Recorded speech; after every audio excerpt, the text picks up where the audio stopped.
Hello, everyone, and welcome to the first episode of Perky Planet. We've been planning this podcast for quite a while, so we're so glad that it's finally happening. This is really exciting. So, Demeech is going to explain what this podcast is basically going to be about and what we're going to be discussing in each of these episodes. So, for the most part, it's going to be centric with our channels and be Nintendo themed. We're going to go over Nintendo news, upcoming games we're currently playing, but also, we're going to throw in our most unhinged flair. And I'm going to start off by saying, Kevin! My meme is Kevin. He's my friend's ex-boss who never promised him anything, makes six figures, and gave him a Dunkin' gift card, and he also said that he loved him. He jumps on cafeteria tables and screams at the students at the top of his lungs.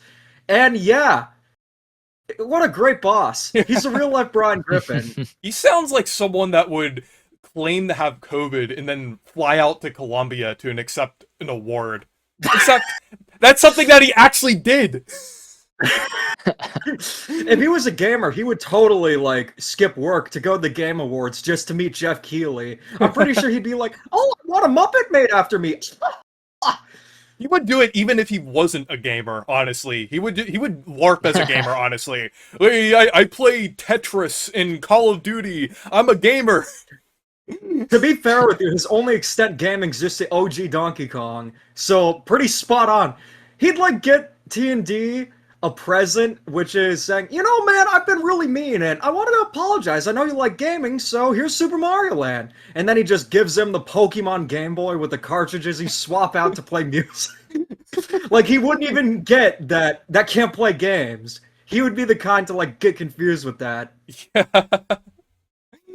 Well, anyways, that is my meme. What is yours? Here is mine. So, Koizumi, after the Nintendo Direct, after all of those reactions to his thumb wrestling segment, he set up a little thumb wrestling match. I guess he set it up out of a doctor's office, and he's looking for anyone who dares to challenge him. Would you challenge Koizumi in a thumb wrestling match? I mean, he lost against the sportsmate, but he's still Koizumi after all. It might not be that hard then.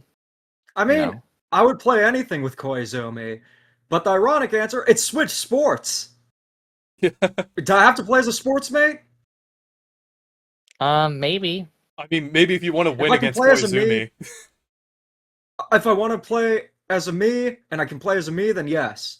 Well, maybe if you lose against him, no. Then you can't. Or maybe the bet would be that if you lose to him, then you have to play as a sportsmate every time you play the game. Actually, the stakes are this. If I lose thumb wrestling, Tomodachi Life's gonna get a free update for the Nintendo Switch 2 system that changes all the Miis to sportsmates. Also, how about this? Would you rather play as a sportsmate or continue playing Metroid Prime 4? Metroid Prime 4, because at least it's interesting. And it has Miles McKenzie, so it has that going for it. Yeah, you're in the game. Why would you talk crap about your own game? It's like, that doesn't make sense. You're making fun of yourself. Well, you were in the game. I'm overly obsessing about how they portrayed me in the game, which they did well, but I feel like they should have had a little more influence from some of my favorite games, like Paper Mario Sticker Star, Chibi Robo Ziplash, and different games like that. I feel like it would have been a better game if Miles McKenzie was obsessing over those games. So, well, to be fair, in Metroid Prime 4 Beyond, when Miles McKenzie is working on something and there's an explosion, that's a reference to Kablooey.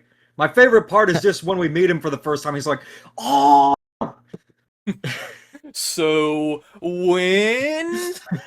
But, Anton, let's see your meme. Alright, so my meme is an actual, I think it's a real ad. I saw it online, I thought it was funny. It's an ad for Xenoblade Chronicles Definitive Edition for the Nintendo Switch 2 edition, which is available digitally on the Nintendo Switch 2 system, along with the Xenoblade Chronicles Definitive Nintendo Edition, Nintendo Switch 2 edition upgrade pack. Obviously, that's such a very, very simple for people to understand. Yeah, very, very easy. Like a for triple the bossy consumer. deluxe with that? Would you like Yeah, a yeah, triple the Devasi deluxe Deluxe 4x4 edition. animal style, light axle grease with a shimmy and a squeeze, burn and make it cry, let it swim? That's what Nintendo's Exactly. games sound like, especially with Mario Wonder Switch 2 Yeah. Edition. The official title is Super Mario Bros. Wonder Nintendo Switch 2 Edition, plus Meet Up in Bella Bell Park. Actually, you're forgetting the game. Isn't it in the US as they put the Nintendo Switch like the new Super Mario Bros. Oh yeah, that's Deluxe right. game I didn't know it or was a game. I thought Yeah. it was an yeah. English muffin. It's like the Mario movie. It's like they have to say make sure it's not the movie, it's the game, right? Yeah. You But can't have anyone Yeah. confused that Seth Rogen voices Donkey Kong. That's exclusive for the movies. We got to make that distinction. Mm, but exactly. But speaking of games, let's get into our news for this week. Since last week we had the Nintendo Direct. Now, usually for these podcasts, we wouldn't cover news that is like that old because like that was a little over a week ago at this point, but this is the first episode. I feel like the Direct is still fairly like warm in Yeah, terms of fresh in like our minds. yeah, it's Yeah. still like not that long ago. But this direct was certainly interesting, but before we get into like our full thoughts of like the overall direct, I wanted to talk about like some of the announcements here and some of the information that we got. And I would say one of my favorite announcements, or I guess this technically wasn't an announcement since it's a game that we already knew about, but Rhythm Heaven Groove, this game looks incredible. It's not only is this gonna have like the most rhythm games in the series at over 110. That's even more than Megamix, which was like the ultimate Rhythm Heaven game before this. But it's also gonna have like Yeah. other modes, like it's gonna have a like an RPG mode, which looks pretty interesting from what we've seen so far. They're also bringing back drum lessons from the original GBA game. And I think there's also going to be like this like quiz show game. There's going to be some other things as well. So this is definitely looking to be like the best game in the series. Like, and like the thing that's pretty interesting and pretty impressive is that like most of the rhythm games here are entirely new. It's not even like a collection like Megamix was.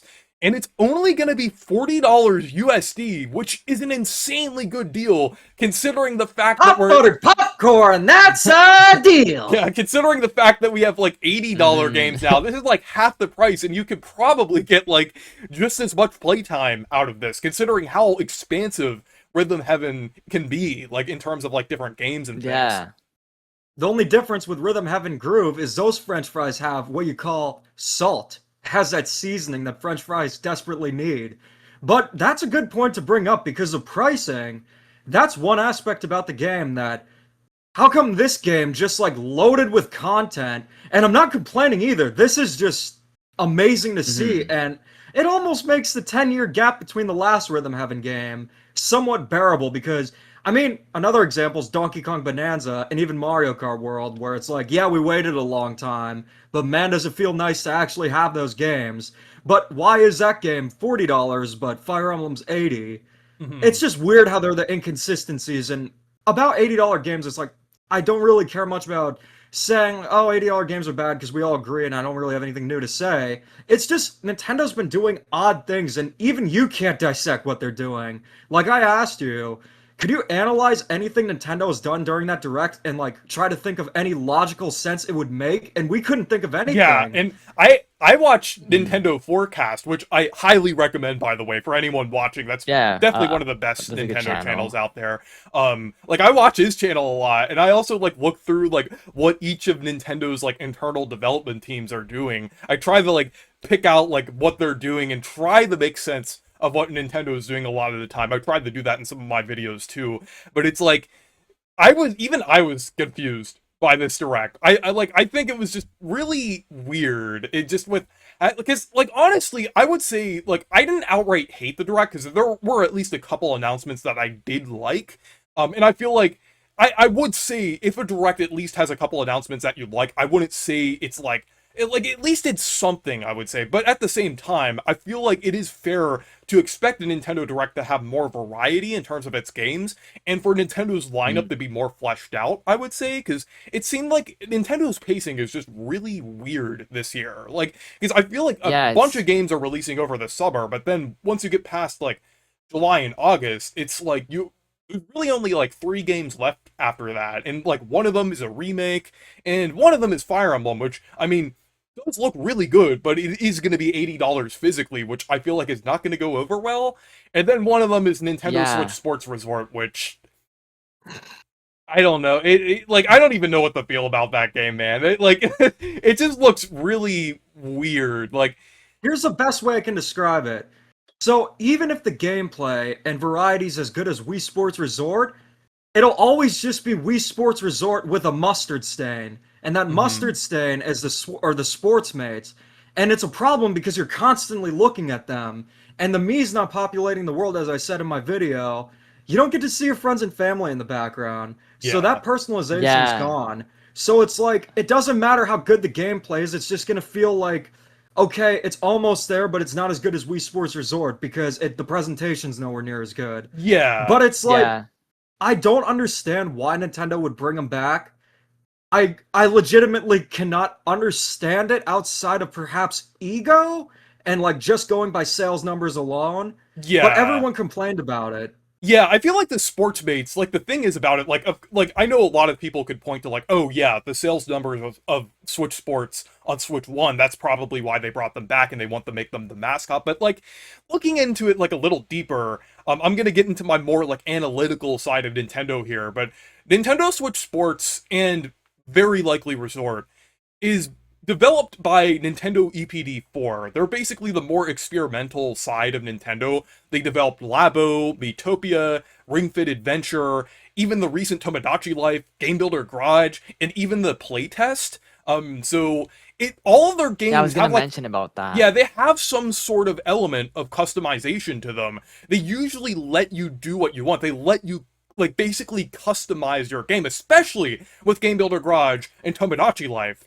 But with Switch Sports, it feels like the weird exception here because it's like they give you less customization than any other of their games.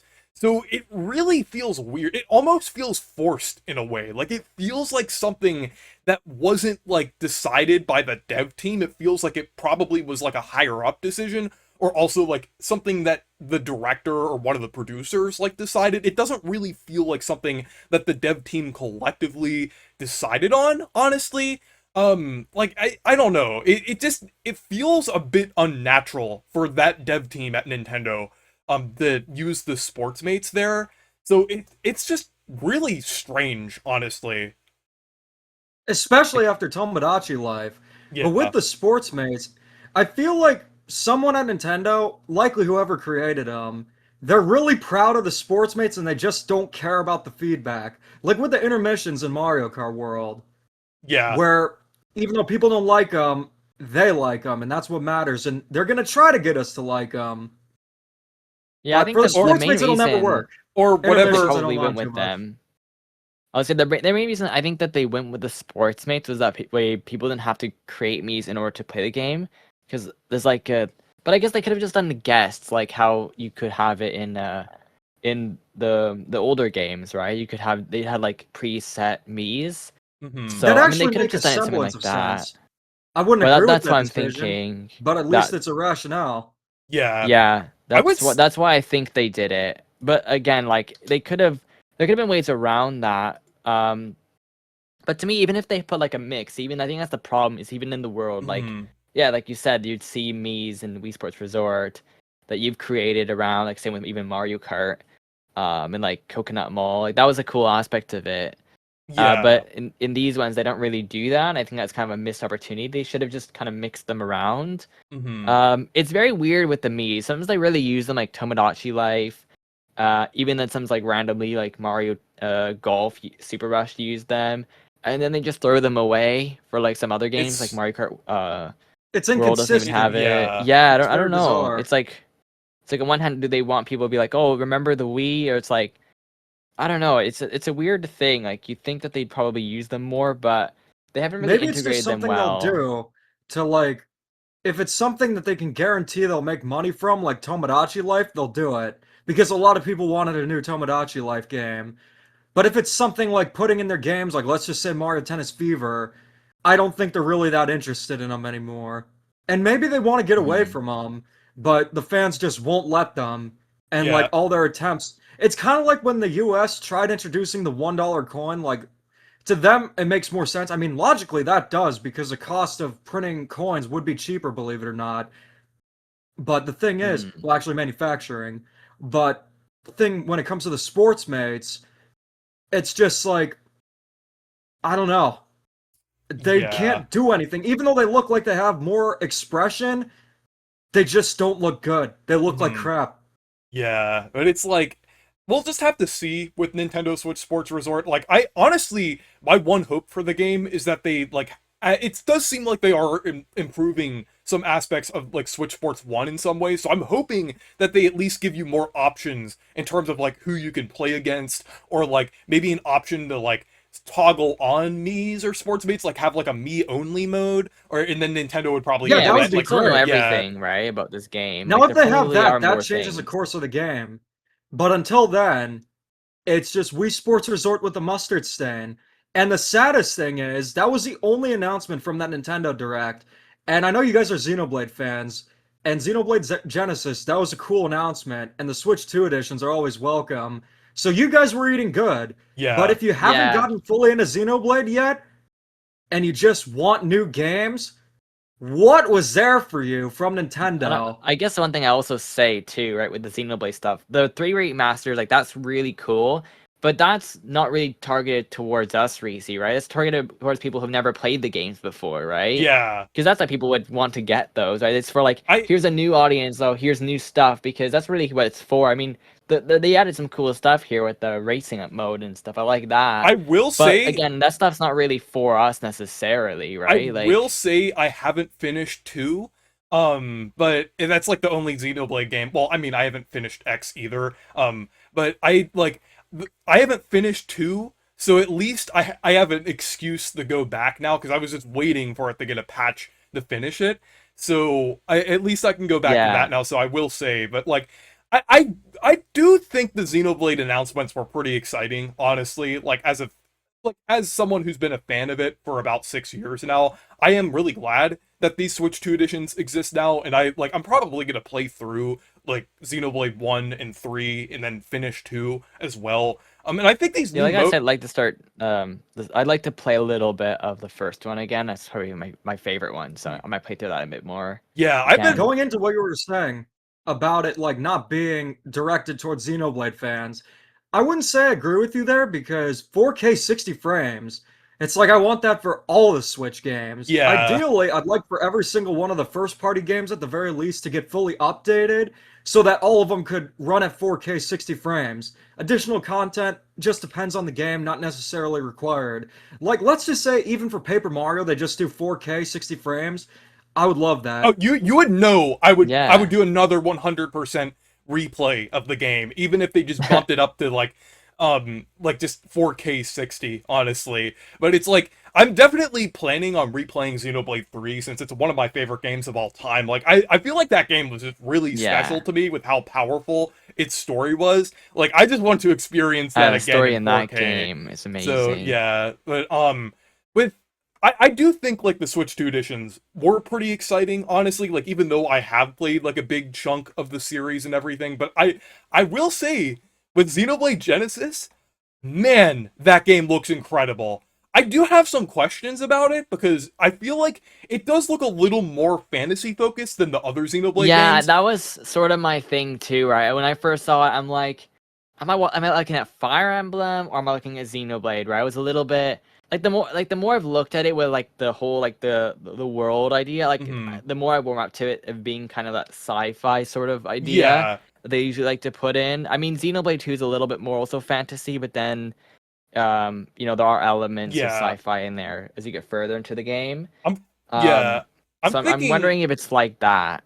yeah, I'm thinking like it like honestly now I'm like since I've been watching the trailer more and more, like I feel like the more fantasy focused elements might make the sci-fi elements feel even more impactful, I would say. Because it's like I'm thinking like because in the past we've seen like usually there are some like sci-fi elements right from the start of the game. It's like even though it is kind of a mixture of fantasy and sci-fi, it's usually like you get Mm. like a big dose of sci-fi like at the beginning of the game. But like Xenoblade Genesis, like I feel like it could feel like even more like interesting. Like with just like the whole world looking like it's either like a Halo ring like thing or like a Dyson sphere. Like it could really feel interesting. There's even like a mountain that looks like a ship in the game, so it's like what is going on in this world? Like, I really want to see what happens here because it does look like it could be genuinely interesting, and like pretty Mhm. impactful overall. Because I know like Takahashi likes to like include like a ton of lore in these games. So I think like the more I've Yeah. been watching this trailer, the more it's kind of like clicking with me. Like, yeah, I feel like there could be something really interesting here, in this story and everything. And Do you I, think with the story is that do you think there's like a thing going on? Like, do you think that genuinely after chapter one, like the whole school is gonna blow up or something? yeah, honestly, like another thing that I noticed when I was watching the trailer, it seems like the school isn't going to be like a major focus of it. It seems like it's only going to be like a thing, a set piece from the beginning of the game, kind of like how Colony 9 is in like Xenoblade 1, like kind of like that. Like I think it's going to be like the Mhm. starting location because it doesn't seem like it's going to be like I like just from what I'm seeing of it so far, I feel like that's like the status quo at the beginning of the game. Because like I remember like there was like a character describing like the protagonist as being like some like backwater noble, like just like kind of character. So I'm thinking there's like much more to this world that we don't know about if like the Yeah. protagonist is just like in one little corner of this world. So it's like Yeah. I think it's pretty interesting. Yeah, like I just don't want it to be, and obviously I don't think it will. Based on the other games, like it's not gonna be a school simulator Yeah, because I see that would be like a little bit I see like, people making oh jokes about like no. how Xenoblade Genesis is going to cause yet another 4 years of Fire Emblem Three Houses discourse. If you couldn't have enough Fire Emblem Three Houses discourse with Fortune's Weave, you already have like a lot with Genesis. But I wanted to get into like some of the other like topics from this direct as well, since I would say even though like I feel like there really should have been a stronger first party presence, I thought there was like the third party presence was pretty strong here. Like we got like a new trailer for Kingdom Mhm. Hearts 4, which I thought was pretty interesting, something that I did not That expect was to a see. shock to us here. Yeah. I And thought it would like be in a different yeah, presentation. cuz like it's honestly like I think a lot of this I could definitely understand what people mean by like saying this should have been a partner showcase because it seems like Yeah, that was what I Yeah, thought. Honestly, like the most of watching that direct, I was like, am I watching a Nintendo Direct or partner showcase? Like that was to me my sort of issue with it is that it didn't really feel like a Nintendo Direct. It felt like, here's a partner showcase and here's some other third party, a first party announcement. And I thought it was kind of weird because especially even with like the final announcement of like Ocarina of Time. yeah, They didn't even yeah. talk about it much. I thought that was gonna be like, oh, look at here's gameplay. Look at this game. yeah. They Instead, didn't it's even like, show oh, us well, anything to get Yeah. excited some for. point we'll show you. Like, it's like, okay, that's weird. Yeah, That was a bit strange. and with the Ocarina of Time thing, like before I like actually discuss my thoughts on it, like with the reveal of that, I think Nintendo has like this really weird way they handle Zelda and like Zelda related advertising and announcements. Because I feel like they treat Zelda like it's too good to get a full trailer in a direct, honestly. Like whenever like it seems weird. Like the past few like major Zelda related releases, it's like they whenever they reveal the game, they don't do a full trailer. They're like, okay, we're gonna do the teaser and then we're gonna show stuff later. This is too good for your little Mm. Nintendo Direct. This is Zelda we're talking about. Like it's weird. I feel like I feel like Nintendo almost treats Zelda with like too much prestige. I would say like I mean yeah, the Zelda games are amazing. Like I some of my favorite games of all time. Like I feel like they are on the same quality as like 3D Mario and like Smash and like all other Nintendo's other big Of course, franchises. But yeah. like I feel like for some reason they act like Zelda is like on a whole other plane of existence when they still do show stuff like mainline Mario and stuff like that in directs, like when that happens. So I think it's weird whenever they do have like a Zelda game, they're always like really cryptic about it, like "Ooh, we'll show you more later." It's like Ooh, spooky. it's kind of annoying, honestly. And they also like the way they handle like I know Ocarina of Time is going to be way bigger than like these other things, but also like the way they handle remasters for Zelda is also like weird too, because they treated Skyward Sword HD as like a big thing, even though it was like literally just like a remaster of a Wii game. What, it So it's wasn't a like, big thing? It had uh, none other than Groose! yeah, it's just really weird that like just speaking like as like someone who wants to see like more of these games, like I want to see like what the Ocarina of Time remake is. Like it's so Yeah, weird that Nintendo always holds Zelda stuff off for later or just handles it in such a weird way. Just show us the stuff. Just show us the gameplay. I know. I know it's Like we not that came for the hard. direct, show us something, right? Like Yeah, I did honestly, think That's that a was kind closing of announcement. weird. honestly, even though this is a remake of a Nintendo 64 game, I feel like people would have walked away from this direct with like at least a little more satisfaction if they Like I showed some was gameplay expecting of to this. see it fully, right? Um, like that was kind of weird that it wasn't because watching the whole thing, I'm like, okay, they're gonna there's gonna be a payoff for watching this, right? As we get closer to the end, there's gonna be like, okay, you know what? We don't have these so many games. We don't have the quantity because I was expecting a bit more. I was expecting something, from a Pikmin Switch 2 edition. I was expecting that. I was expecting maybe a Kirby game, maybe a Wario game or something. There was some rumors about that. And then we get to the end and I'm like, that's it? Like where was Yeah. everything else? And then it's just like, oh, here's Ocarina of Time. Actually, we won't show you anything. It's like, what? Here's But the issue I have with it. It's not that the game's getting remade, because I'm all fine with the remake. It's actually a great Yeah. thing. The problem is, Nintendo waited 8 years to release a Nintendo Switch 2. They had a long time to cook. We haven't got a major game that has mass appeal since Donkey Kong Bonanza. And here's the thing. The Switch 2 has gotten a lot of great games, but they appeal to us Nintendo fans.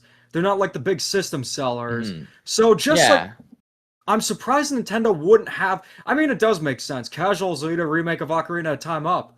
But yeah, it's like, it's disappointing that we're not getting like any more new games after Switch Sports Resort. mhm. And I mean, sure, we're getting Xenoblade Genesis and Fire Emblem later on. But yeah, Actually, they needed just one more thing. Wario Land would have been perfect. Fire Emblem is pretty soon, but still, yeah, I get what you mean. Honestly, there really should have been like one more thing here, but like, Yeah. I will say, like, as a Nintendo fan, like, I will say, like, I'm not like too annoyed by like Nintendo's weirdness right now because I feel like it's just like from a perspective of like what is Nintendo doing? That's kind of like how I feel. It's like I'm confused by Nintendo, but I'm like for the game output in the games that I'm playing, I'm not like super like annoyed because I will say there are a lot of great games that they have been releasing, and I feel like I have been like fairly satisfied as a Nintendo fan. I feel like 2026 was a solid enough year. It wasn't bad. I would say it's Hmm. like kind like a little better than like 2024, which I felt like was decent. Well, it was amazing for me because of the Thousand Year Door remake, but like Something Yeah. like it was 2019. yeah, it was like a decent year. But I would say this year kind of feels like a decent year as well because I feel like there were some good games that I have been really enjoying, like Tomodachi Life. Absolutely incredible game. I would say like a game that I'm sinking a lot of time into. And like even Mario Tennis Fever, I would say, is surprisingly good, as well as like Yoshi and the Mysterious Book. I'm looking forward to Star Fox, but we'll get into that in a little bit since that's like one of the big topics for this podcast. But also like Splatoon Raiders, Rhythm Heaven that I'm really excited about. Even though the Hmm. Ocarina of Time remake is going to be another remake, I'm still looking forward to that as well. And like Yeah, I think that actually does deserve a remake. I know some people are like, "Oh, it aged okay." I'm like, I don't know. I think a lot of these N64 games really do need remakes. I think compared to GameCube games, like to me, GameCube games have aged way better. Like even like Thousand Year Door compared to the remake version, it's like you could argue, did they really have to? I mean, obviously, I'm glad that they did. Right? It's amazing, but they didn't have to remake yeah. that. Right? They didn't have to remake it. But when it comes to these N64 games, they have to remake these. A lot of them are quite outdated at this point Yeah, I because the one thing that always never looks good is the graphics with these games. Right? yeah, They've and I they've never Right. aged as well. Yeah, and I will see. We'll get into that a little more with the Star Fox discussion because I definitely have some things to say about that with Star Fox 64. But speaking of GameCube games, where are they? Like it's been like since Yeah. March since they updated the app on the Switch 2, and I'm like, I think they still have some games in their initial roadmap that they still have to release. Like, and Yeah, it's like, where is it? Like, the thing is, even when they drop Sunshine, it's gonna be like, I've already played Sunshine, and I already have Sunshine available for me on my Switch 2 since I got 3D All Stars. So it's I feel and it has like widescreen too. yeah, I'm just waiting for like something like Double Dash to release on there, or Twilight Princess or something like that. Yeah. I need one of those Yeah. games that I haven't played in a while or like haven't played yet, like even like something like weird like Doshin the Giant or something. Like just add something interesting to the GameCube library soon. Because I will say like the one thing that I do like about the GameCube Nintendo Classics library so far is that they are adding a lot of the weird and interesting games. I know they've done that with like other Yeah. libraries, but I feel like there's something about those weird GameCube games that kind of clicks with me a little more. Probably because I Yeah, just Chibi love the Robo, GameCube and right? I'm like really like I'm really biased about that, but like also like some of these ideas are just really cool, like you mentioned, like Chibi Robo and like Wario World and stuff like that. I love those weird games. So I'm glad that they're adding them on there, but at the same time, the Hmm. output is really slow. The drip feed is terrible. Like it feels like we're waiting forever for these games. Like I don't Like know think about why they're the Game Boy waiting. library. That's like has barely updated. Like there's Yeah. barely any games on that. I don't understand. Like they'll be like, here's one every 5 months. Okay, great. By the time we get to like 5 years later, it's gonna be like, here's like 10 more, I guess. It's like there's so many games. Like look how many games. There's like so many. And they Yeah, have that's why I like don't mess with Switch Online and just use my emulation handhelds or actual yeah, like hardware. it's just better to use see if I can get it out. Like one of these. Like this is better to just play this. Like The Analog Analog Pocket. Pocket, did you Yeah, get the it's pretty 3D? cool. I did not know. I That one just looks got pretty the cool though. 3D. Oh, It's that's incredible. cool. The games are good on it. Yeah, it's running the actual hardware. It's using FPGA, so it doesn't have the pitfalls of N64 emulation. Use the PVM filter, it looks amazing. Like playing the games, but in the modern era. That's pretty cool. Yeah, Yeah. I've looked into that a little bit. It's pretty cool. Yeah, but to get into some other news besides Nintendo, because I do feel like there is some stuff that is very relevant to the gaming community right now that has been pretty bad. With like Microsoft. Oh boy, Microsoft. They had a really solid presentation. I would even argue that it might have been better than the Nintendo Direct in a lot of aspects. They had Spyro. They had Crazy Taxi, but that ended up being having AI and kind of looks kind of boring. Um, but I do think like Microsoft did have some pretty solid announcements in that presentation. I mean, like I'm mostly interested in Spyro, but also Persona 6 as well. That's pretty interesting too. But like I would say like that was definitely a pretty solid presentation. But a week later, actually I don't even think it was a full week later, they or I don't know. It was like just a little over a week later, they shut down multiple studios, or at the very least, they're like selling them off. They're like stripping them out. Compulsion Games that developed South of Midnight, they're shutting down. Double Fine that developed the Psychonauts games.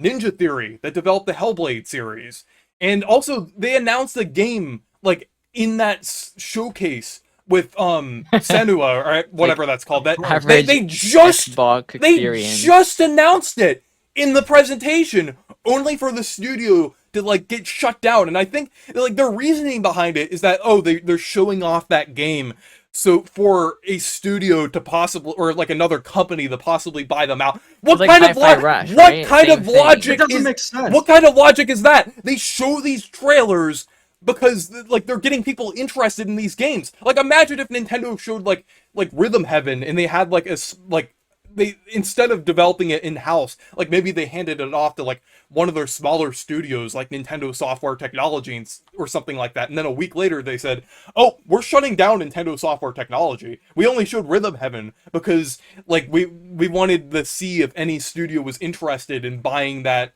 studio out." So it's like, what is going on? Like, what is this logic It's not the here? same.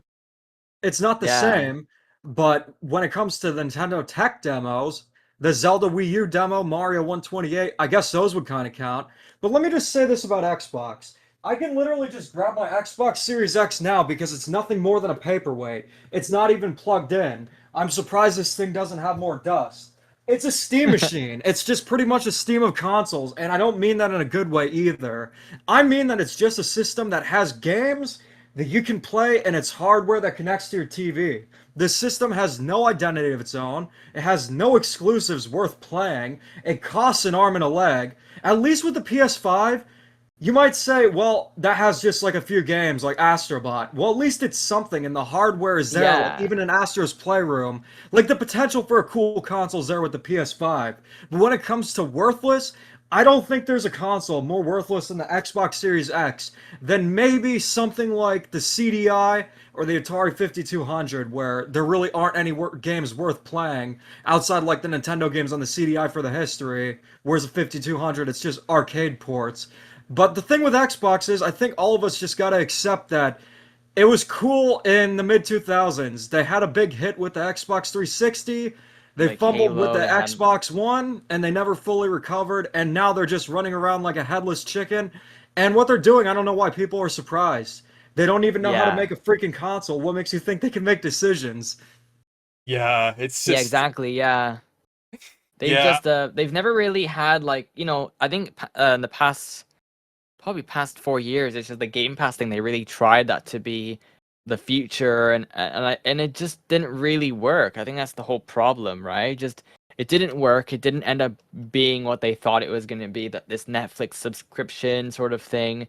It probably just became way too expensive. And I remember they made a whole bunch of games that were just failures. And then they had one really good hit with Hi-Fi Rush, and then they were like, "No, we don't need that." It's like, and it won awards What? too. And they're like, "No, we don't need this game." yeah, it's like I think that it's like a kamikaze effort at that point. Like they Yeah. might just try and they're trying to shut down Xbox probably. And honestly, at this point, the Xbox is pretty much dead. It's just yeah, like used as a name to brand stuff like Game Pass or controllers, like the Well, famous "This yeah. is an Xbox" campaign.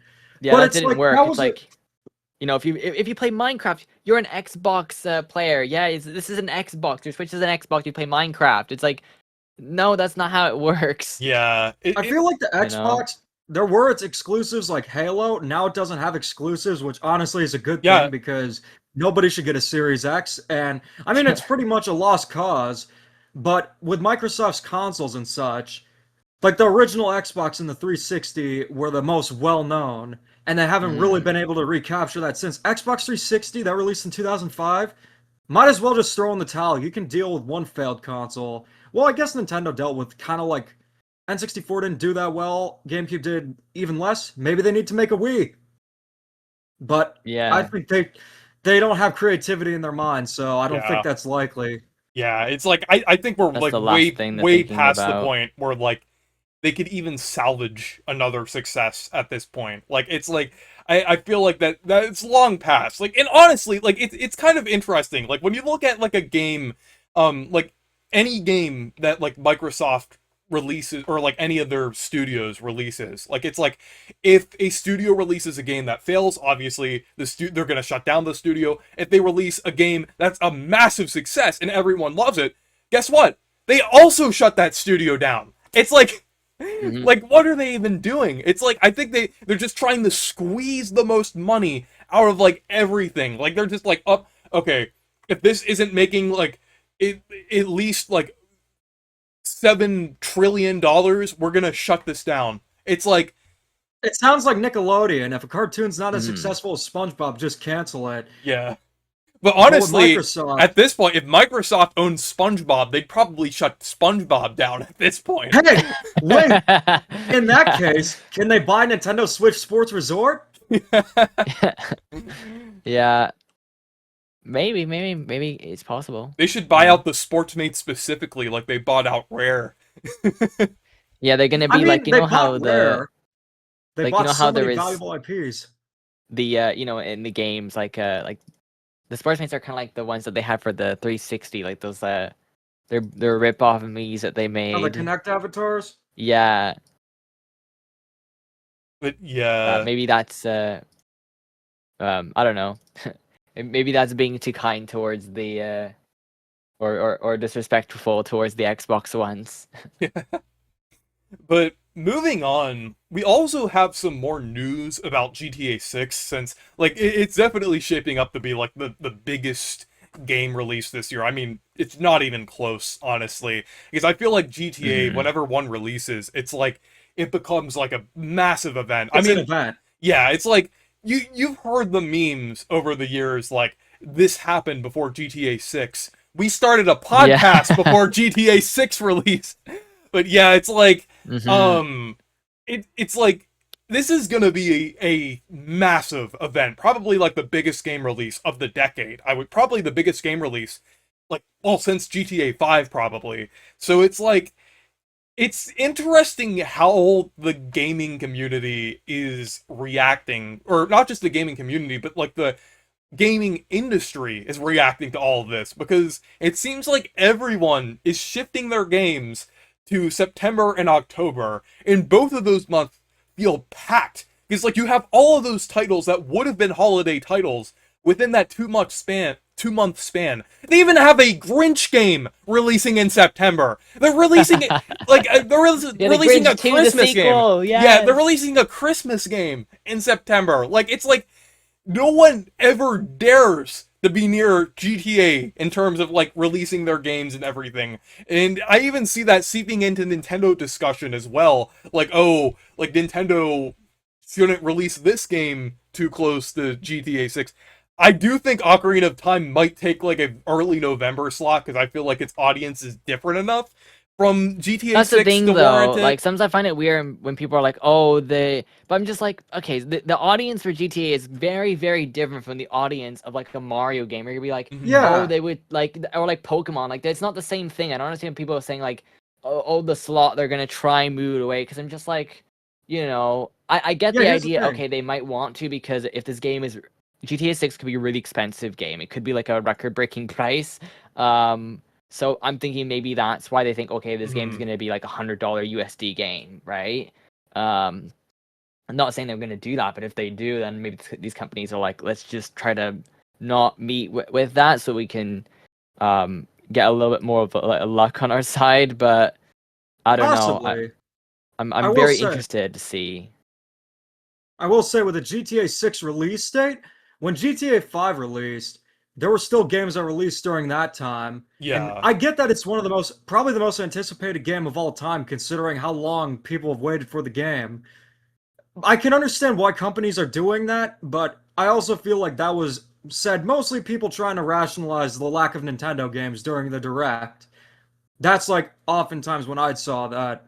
Mhm. But I could understand why developers would be like pushing games to September. Like they really just don't want to Yeah. release their game around that time. And I also think like GTA 6 like even though we say like even though there is like the fact that like a lot of these games don't have the same audience as GTA 6. I feel like that like when a GTA game releases, like I feel like it's not even just like the audience that you would think that plays GTA games. I feel like considering like all the hype surrounding this game, I feel like there's probably going to be like a lot of people that are gonna want to get into it as well. Like for people who like even previously weren't into it. Like and then I feel like there's also probably going to be a lot of like warpers who barely played like any like GTA related stuff that are like GTA 6 is big, so I'm just going to like buy it just because I feel like people are going to do that as well. So it's Like the like I hype Yeah. train, yeah, yeah. so I think like yeah, on one hand I do kind of like understand why companies would do that, but yeah, it's like some like for certain games like releasing like on the same day as like multiple other games like Fire Emblem. Like it's like do you really think like Fire Emblem's audience is gonna be like super big into GTA? It's like I feel like there definitely like are different audiences here. So it's like I like Yeah. while I Right. can understand some games being a bit away from GTA, I could like for like games in like very different genres with very different audiences. I don't really think it's like I don't really think it would impact the sales of like those No, I games don't that think so much. either. Like I would Yeah, even especially say that's why I even think like Ocarina of Time might release in November because I mean even though I do feel like there is a bit of an overlap there, I feel like Ocarina of Time is big enough to also sell well close to a GTA game. Like I don't think it would And it'll probably impact be it an too evergreen much. title. Yeah. Like the nostalgic generation will keep on like getting it. Yeah, I don't think there's anything to worry about with the sales. Yeah, because like I Mm. mean, even though Ocarina of Time is nowhere near as big as GTA, it's still I still would say it could sell within like the 15 to 20 million range. Like if they kind of prop it up as like the big holiday title for this year. So it's like Right. It's all about marketing. yeah, but I Yeah. feel like that's like all we have in terms of like recent gaming news. So let's get I guess into one thing I will say though before we just continue saying, um, I know we didn't maybe touch on it too much, but like Fire Emblem price, I think that's definitely a big mistake that Nintendo's making. oh yeah, that like Like that is not a good idea at they're all. shooting themselves What in are the they foot with that. thinking? Like, because the thing is, like, I was even interested in Fire Emblem Fortune's Weave because I've been getting into the series, and now once I saw that the physical version of Fortune's Weave is going to be $80, I'm like, I don't know about this now. Like, I'm even like kind of concerned. I'm probably going to get the $70 pre-order discount that like Walmart and Amazon has, but like that is not like that being $80 is like absolutely insane. Because like the thing is with Mario Kart Yeah. World, that's a massive franchise that will still sell well. Though granted, without the bundle, it was struggling a little bit in that time frame where it wasn't included with any bundle. So even then, $80 games are still even with a massive franchise,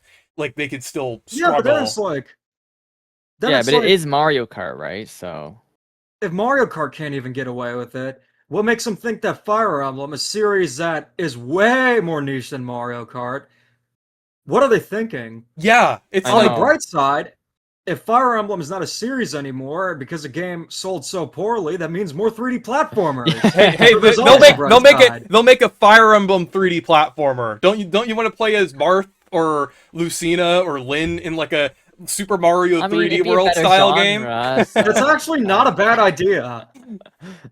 I prefer that genre more. I'm not that big into those kind of like I Hey, played Advance Wars too, and hey, I was like, let's make I it don't know. happen. Let's make it happen. A Fire Emblem 3D platformer, Super Fire Emblem 3D World. But Let's go. let's get into our like main topic here with Star Fox. And I think this is pretty interesting because, like, at first, I feel like we had a lot of mixed emotions about this. Because, yeah, like, on one hand, it's like, ooh, new Star Fox news. It's just a remake of Star Fox 64. But it does look beautiful and it does look intriguing. But it does have those weird designs. But I kind of got around to liking those designs at the same time because of how weird and interesting they are. So it's like, I feel like there was definitely a mixture of emotions around when that was first released. But now that we're getting close to the release, I will say, despite the fact that it is a remake of 64, and I feel like they could have done more here, I am excited about it because I played the demo last Hmm. week when they like released it like right after the direct. I feel like they really improved the controls here. I mean, I do think the original Star Fox 64 holds up well, but it does have a bit of that Nintendo 64 clunkiness and jank to it. So I do appreciate that modern feeling style here. It doesn't like take away from the difficulty or feel of Star Fox 64, but it just feels more refined and it just feels a lot more modern and fresh, I would say. Like it actually kind of does feel like somewhat of a new experience despite being a rehash of 64. So I would say I am excited for it in that aspect. Yeah, I played the Yeah. demo, and the thing with Star Fox 64 is I know it's been remade and rebooted many times, but I've not played Star Fox 64 fully. I played a little bit of it, Star Fox 64 3D. And the thing with Nintendo 64 and even to an extent 3DS games, it's like the graphics are nowhere near as good as Switch 2, so remakes will always be beneficial, at least from the graphical standpoint. But the gameplay's rock solid. It doesn't have any weird controls to get used to. Everything plays great. I'm excited for it, and I do like the new designs. Oh So yeah. this will be my first full experience with Star Fox 64, and I'm very excited going in.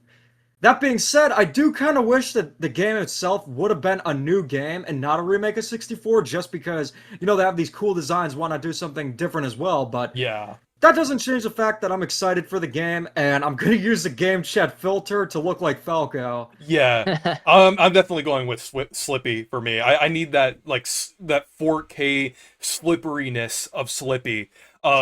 But yeah, I feel like the thing is with the Star Fox 64 remake aspect of it, I feel like that's really at this point just a hard pill to swallow for like anyone like or for anyone like anticipating Star Fox to come back because I feel like for Nintendo that's like I feel like they really want to like It's a Green Hill Zone. yeah, it's like the thing is, I feel like it's almost like a launching point for them to like. I feel like that's like to Hmm. Nintendo that story of Star Fox 64 is so integral to the franchise for them. It's basically like the Super Mario Bros. Of like the it's like the core element of the franchise for them and for Miyamoto that like they're like whenever they have to reboot it or bring it back they just remake 64. I think that's just the unfortunate reality of all of that. But this time, I Yeah. will say, this is probably going to lead to something more. Like, I would say, with the fact that the game is fairly priced, in the fact that it looks visually appealing and interesting, I have a feeling that this probably will sell fairly well. Maybe not like as much as some people hope it will, but I'm gonna guess probably between 2 to 3 million. I would say if it sells within that range, it's probably gonna be considered a success to Nintendo. So after that, I Hmm. feel like they'll probably invest into like actually developing a full new game using that engine and that style and everything. So I think I definitely think there probably will be more Star Fox in the future after this.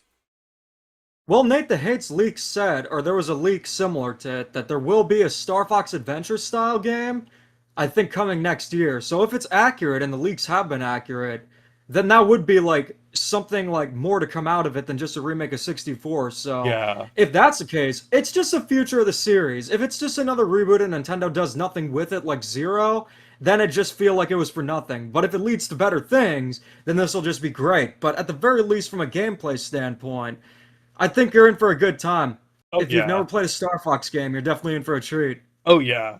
And I also Yeah. wanted to Like, talk about the studio behind this with Balan Studios since they're the ones developing this and I think that's pretty interesting. Like at first I was thinking, oh, maybe Next Level Games is developing it or maybe Bandai Namco. Some people said Nintendo in-house though. I didn't really think it looked like something developed in-house because it had a very Western look to it, I would say. You know that like kind of like how Luigi's Mansion 3 or the Metroid Prime games, you could Yeah. tell that it's or yeah. Mario plus Rabbids, you could tell that it was developed by a studio either in the Americas or Europe.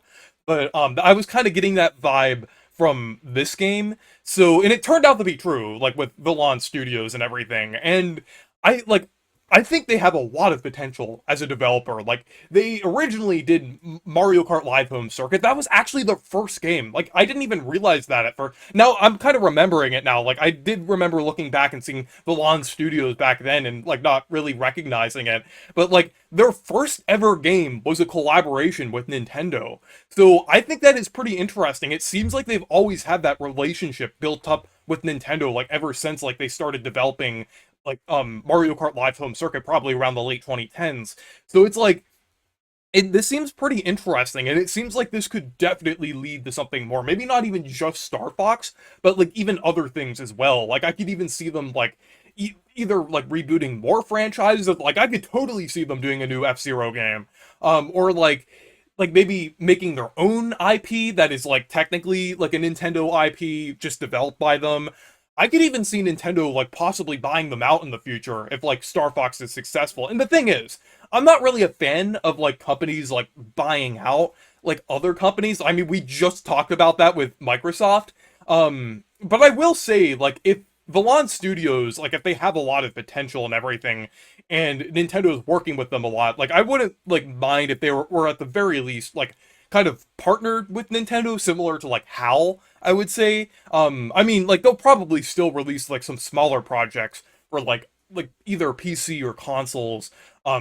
And I think they have done some other things as well, but it's like it seems like their major projects so far, aside from like I forgot what that game was called. I think it's like Knockout City, that's what it was. That game was pretty good from what I've heard. Mhm. But it's like it seems like most of their like Mario Kart Live Home Circuit and Star Fox, it's like it seems like they definitely are like kind of building up something pretty significant with Nintendo here. And I think this could be pretty interesting. Yeah, maybe they Yeah, could I buy them think in so the too. future, right? You could acquire them if they like the work that they do. Yeah, but it's So, like, that could be interesting.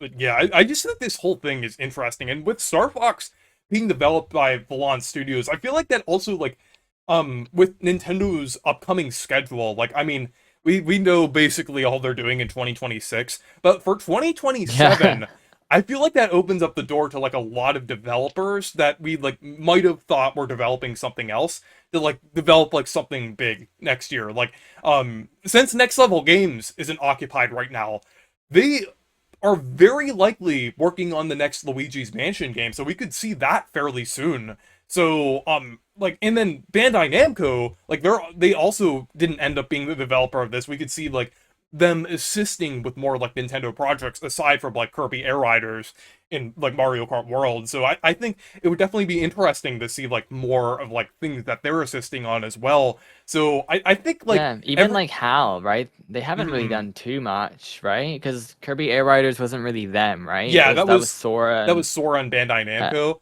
So I yeah, and think I guess like the DLC for Forgotten Land wasn't like huge, so Yeah, I really wonder what they're doing because they haven't really done something in a while.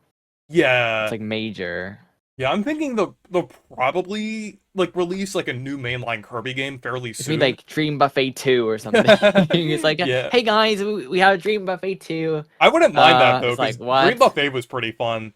Um, Yeah, but yeah, it's like I think this whole schedule for Nintendo is pretty interesting. I think things will probably, it's kind of weird. yeah, I Yeah, definitely because think like I things. just find it all over the place. Like Hmm, in past years, especially this one, like this time we have a lot of these studios that kind of like whereas we're expecting games, right? But I just find it even like 2018. I guess it would be comparable now at this point now to 2018. 2018 wasn't really that what it should have been for Switch One, but at the same time, 2017 was so good that it made sense that it wasn't going to be nearly as good. But I find this time around, it's like 2025 wasn't really like amazing, but it was like decent, right? It was like a good I thought it was balance of amazing, games. but I see where you're coming Yeah, from. yeah. Like to me, like I think like Hyrule Warriors, I was like, okay, I didn't really care about that one. Kirby Air Riders I liked, but I didn't think that should have been the holiday like major game. But I like was I happy mean, you with had it some though. Switch 2 editions. I was happy Yeah, with it. I'd rather have it over a remake. Yeah, yeah, yeah. I did or a like it Pokemon too. game. Oh, Yeah, that's they could like have the done bottom of the that. barrel. But Yeah, I was just expecting I yeah, think like one other different game for the holiday. I don't want to say 3D Mario would have been like nice because obviously Donkey Kong was there, but I just find that I think that's the thing when you look at 2017, nothing really can beat that. But now I just find that this year, like none of the games are really doing it for anyone. They're not like pushing the needle, like oh I have to get a console. Like are you really gonna get one for Yoshi? Like not really, right? Like that's not a game that you're gonna sell consoles. Like they need more system sellers, and Switch One had Yeah, system sellers pretty quickly, right? Of yeah, 2019, there was already like 10 best-selling Switch games that were like really big, and I just find right now we don't really have that. But obviously too with the system being the price that it is, the game's the price that it is, and Nintendo trying weird things with like variable pricing, which doesn't make any sense because it's like, oh, actually these are cheaper, actually now they're expensive now, actually now they're not. Like it's it's a all over the weird thing. place. Yeah, hmm. I just find it so strange. But I mean, Well, the and that's thing the with thing. the Switch Switch One is too. like over too, right? Like they could say, Yeah, it hey, is. here's like two more Nintendo Switch One games. Like there's nothing against them doing that. Like the 3DS went on for a while. So many people have I think Switch One, they're they could still sell more. I think they're about done with Switch 1 because they said that they're going to focus all their efforts with Switch 2 Oh and that there yeah, won't be any Yeah. first party games after Rhythm Heaven Groove. But I will say with the Switch 2 and its games, we got the heaviest hitters immediately.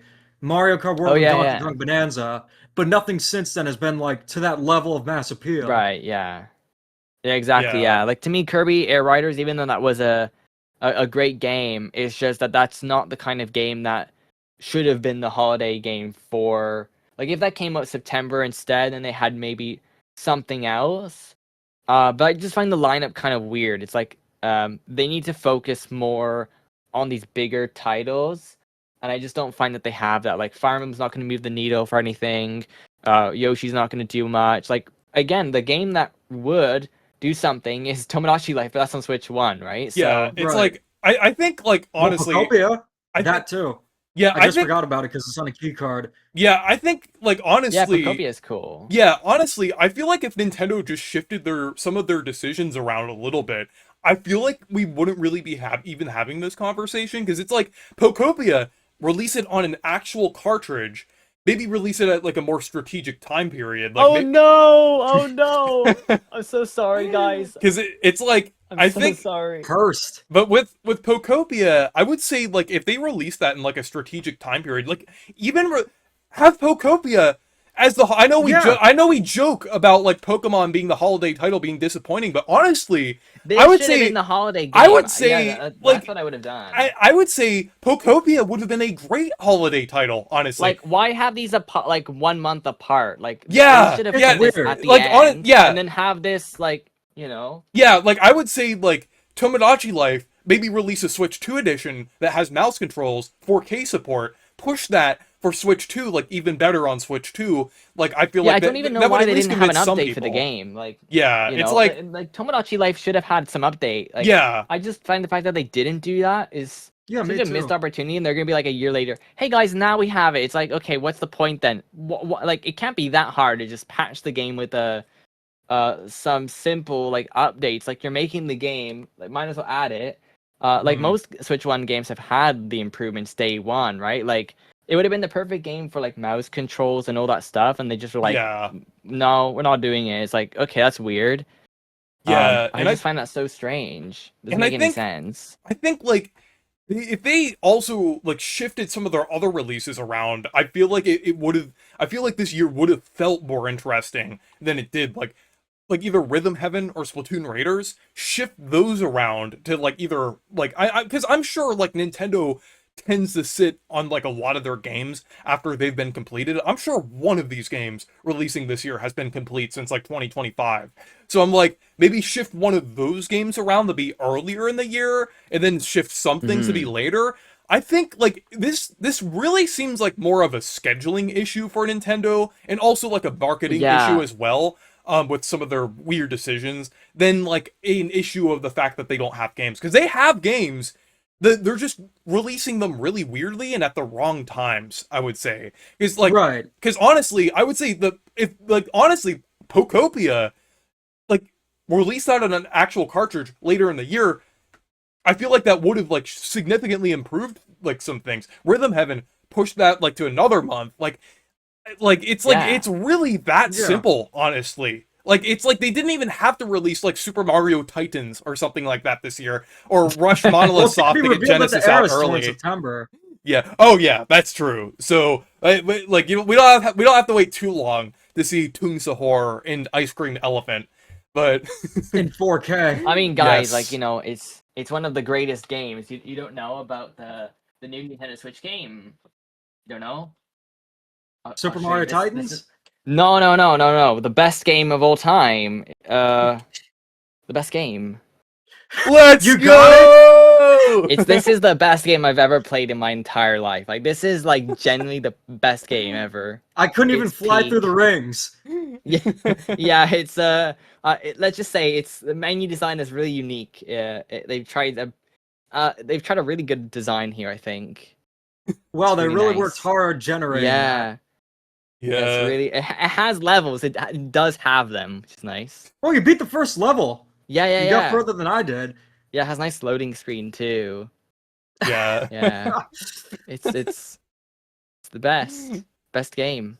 Seems like And you get something to Kevin would control play. him. Yeah. Yeah, That looks you like get to something control Kevin would him. make. Yeah. But Yeah. yeah. Oh, I What games failed. have you guys been playing?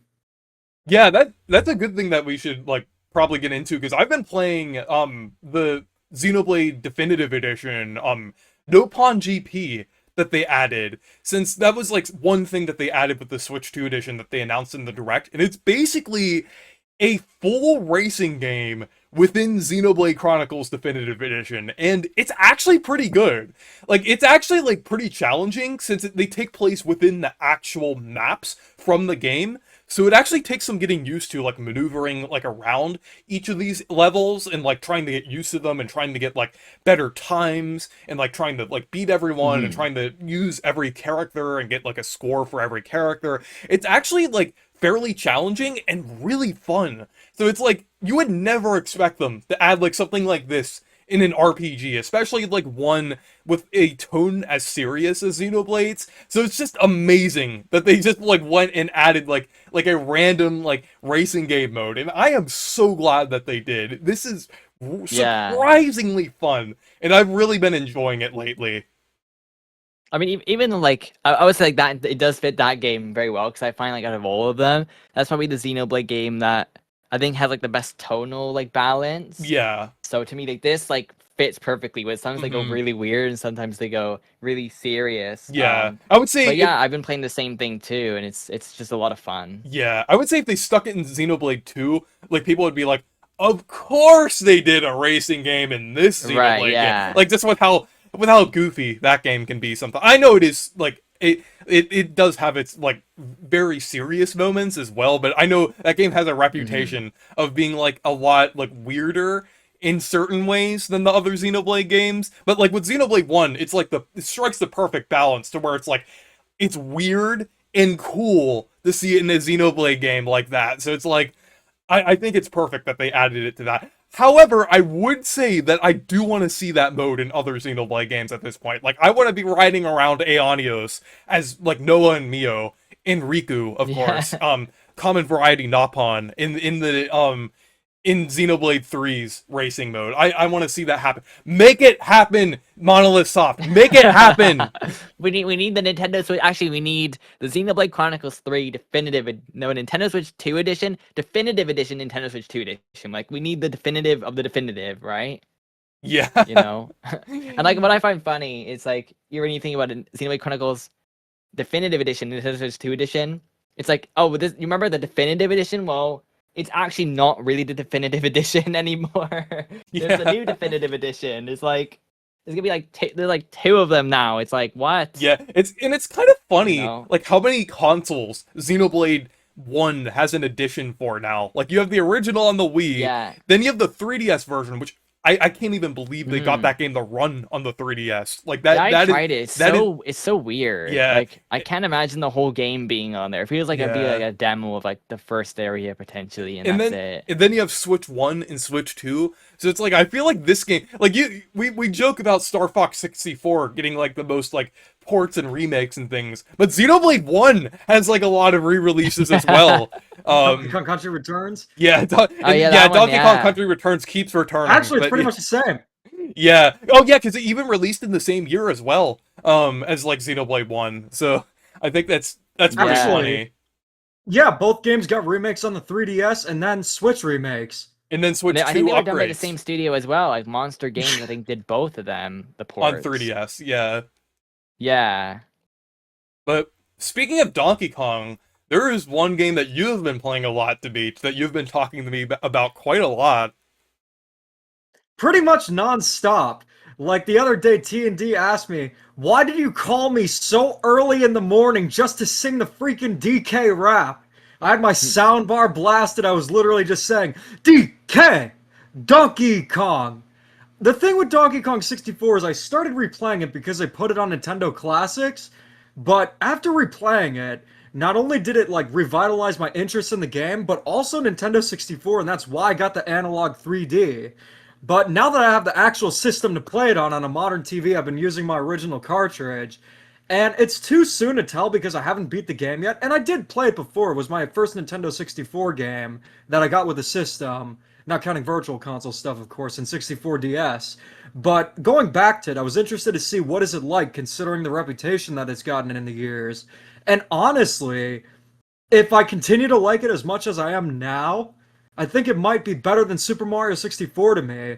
I just love how the game itself, like all the levels, Expand, and I know it references the Expandong meme, but yeah, that's quite literally what it is with Donkey Kong 64, where you play as a Kongs, and sometimes you can flip a switch, and then more of a world opens up for you to explore. Like going back to past kingdoms, it doesn't feel like, oh, you're just retreading old ground, and I know it's funny to say because this game's known for backtracking, but even going into the backtracking, I didn't find it to be that big of a deal. If you find backtracking to be a big deal, I can see how it would ruin the game for you. But there is a mod called DK64 Tag Anywhere that fixes the game. So when you play Tag Anywhere, you're literally getting one of the biggest, baddest 3D platformers with the most amount of collectibles. Still has a Guinness World Record for that. The Kongs are so much fun to play as, especially Lanky and Chunky Kong. It's a great game, and it's so overhated. Yeah, I feel like Donkey Kong 64 has that one flaw curse where it's like one flaw with the game, which like to a lot of people isn't even that bad. Like I feel like for some people, like if the game clicks enough with them, that flaw doesn't even matter that much. Like it has that one flaw that just like it kind of made the game divisive for quite a lot of people. I would say that's the case for like a lot of other Nintendo games as well. Super Paper Mario with it like its puzzles being kind of weird and like the gameplay not clicking with everyone. Even though I Yeah, absolutely love that game, Mario and like some of Luigi, those levels, I just get yeah, lost. or Mario and Luigi Brothership being like very long and like slow paced at the beginning. Even though I absolutely love Brothership, I feel like it's like one of the best Mario and Luigi games.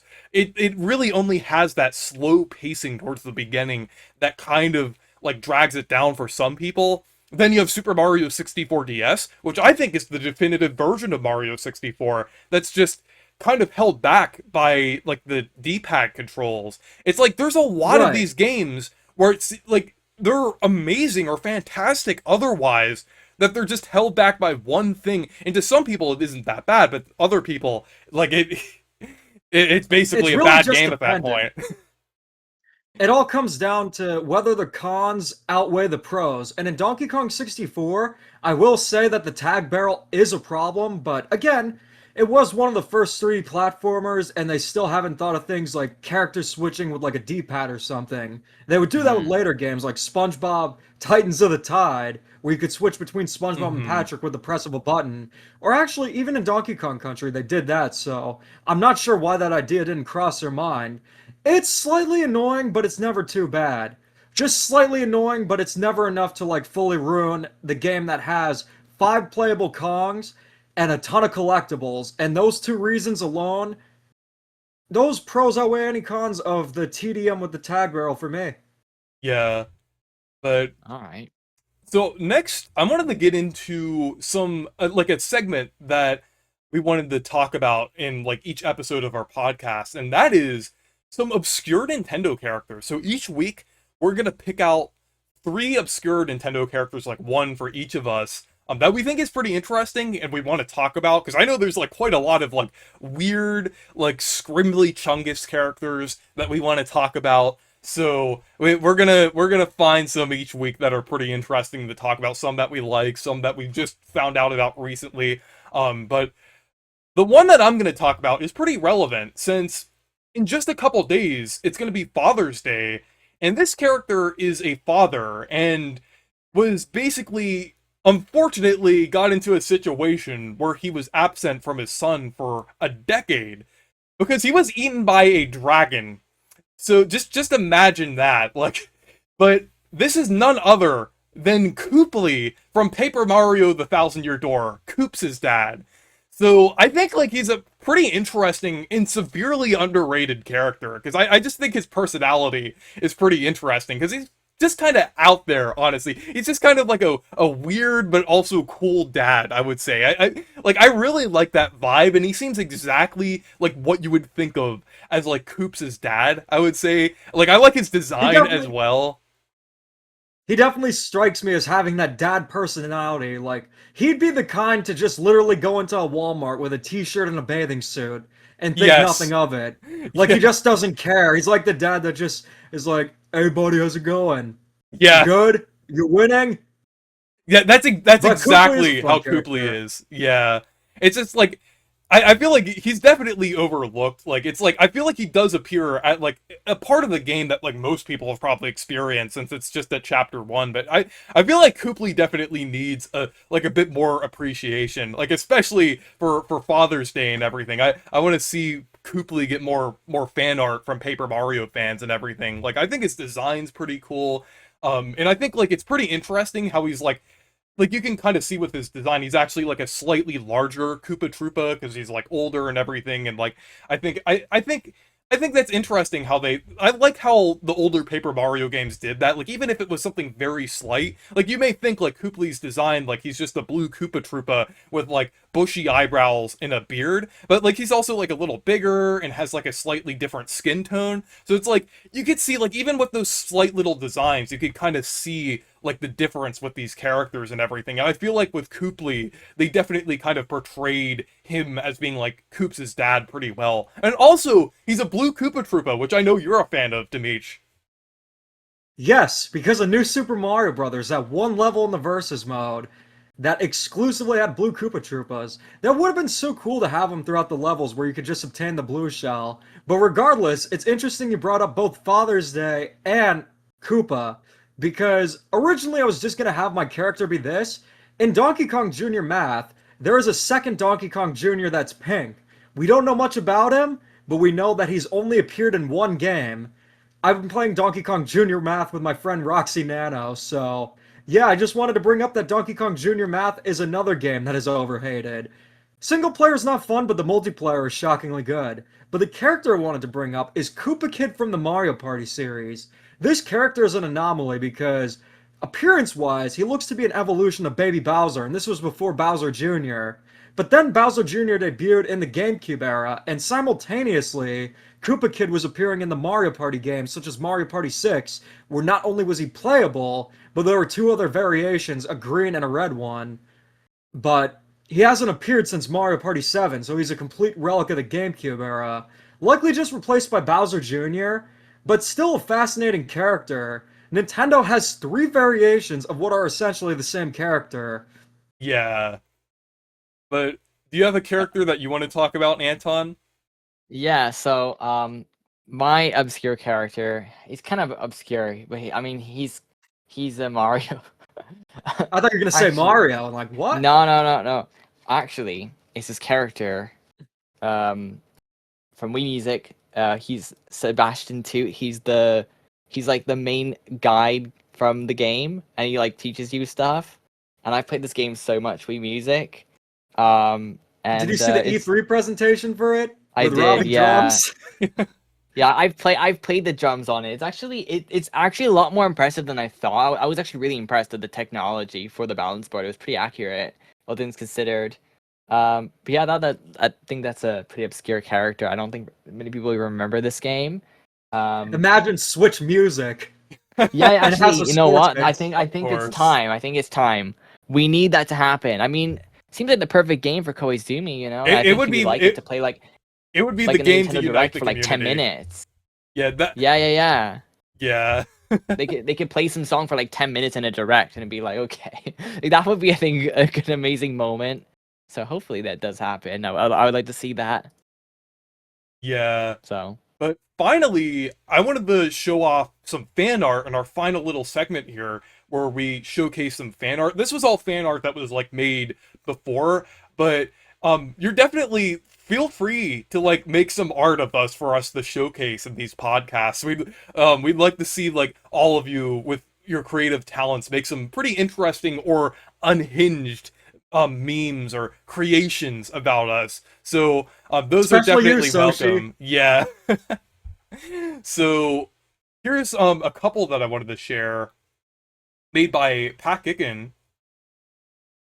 and one of them has is basically recreates an event from Mario Party where I was playing with SSK where he stole 26 coins from me and I crashed out. I was like, "Why me? I only have 26 coins." I've never seen you that angry. So he's made like a lot of fan art based on that one event, and it is incredible. I even made the icon of my Discord server a reference to the 26 coins incident. But there's like this piece of art here is really cool. It's kind of like a classic cartoon, like almost like Hanna-Barbera styled. So it looks really nice here. Like it's like, um, you are starting to get on my nerves. Why did you steal them from me? But it's incredible there that event was recreated.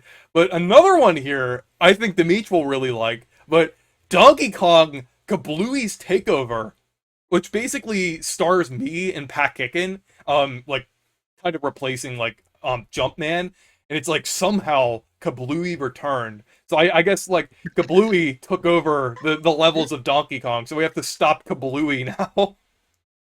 Now, my question to you is, would Charlie Blast be the antagonist or the protagonist? Because he is a builder. I don't know.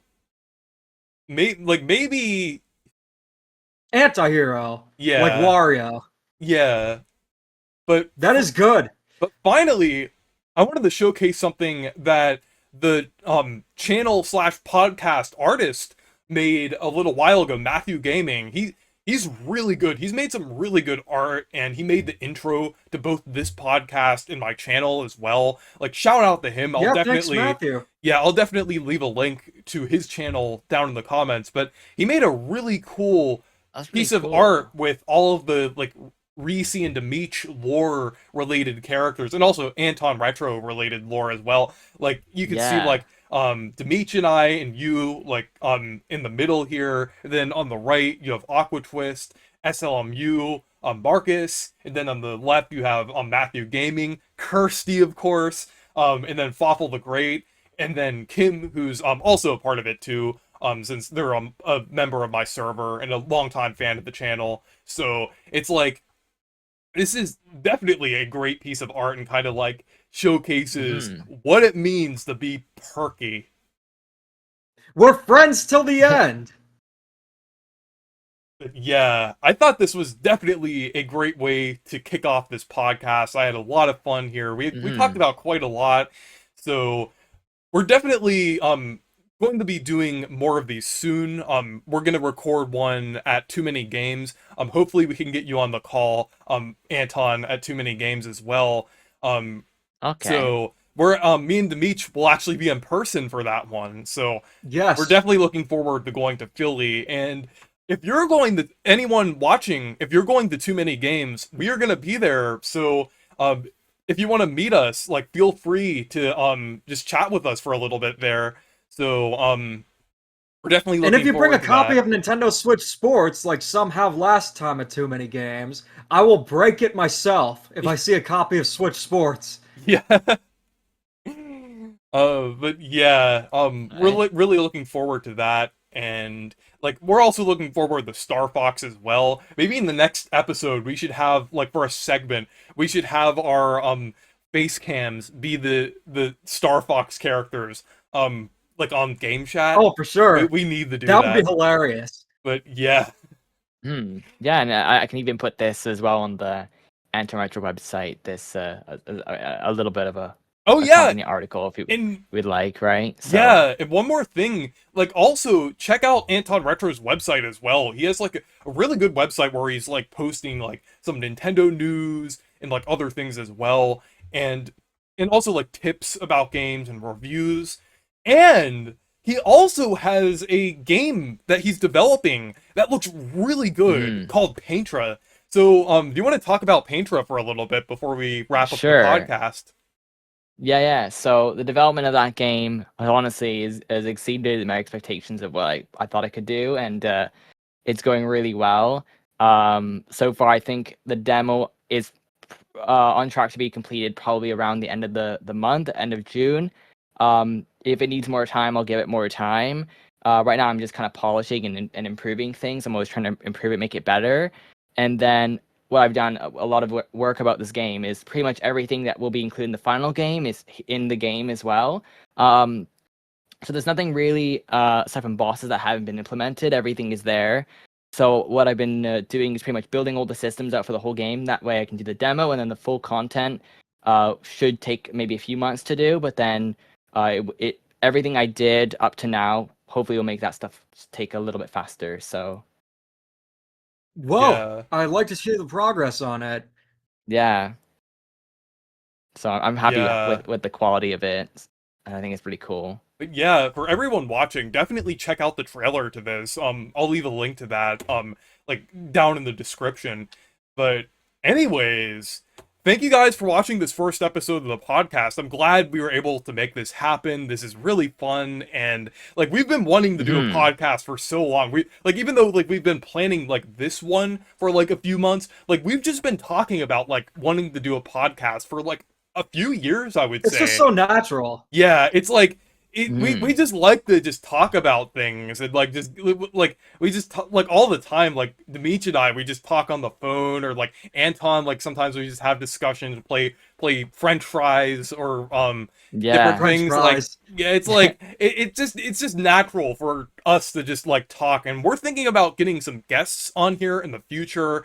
um so like stay tuned Oh, for and that. another thing I do want to say is if you have not, please get Piku Niku. You must play the game. It's on sale. Please get it so that way you're prepared for the sequel. As it's I'm very excited for that I already game. beat you to it.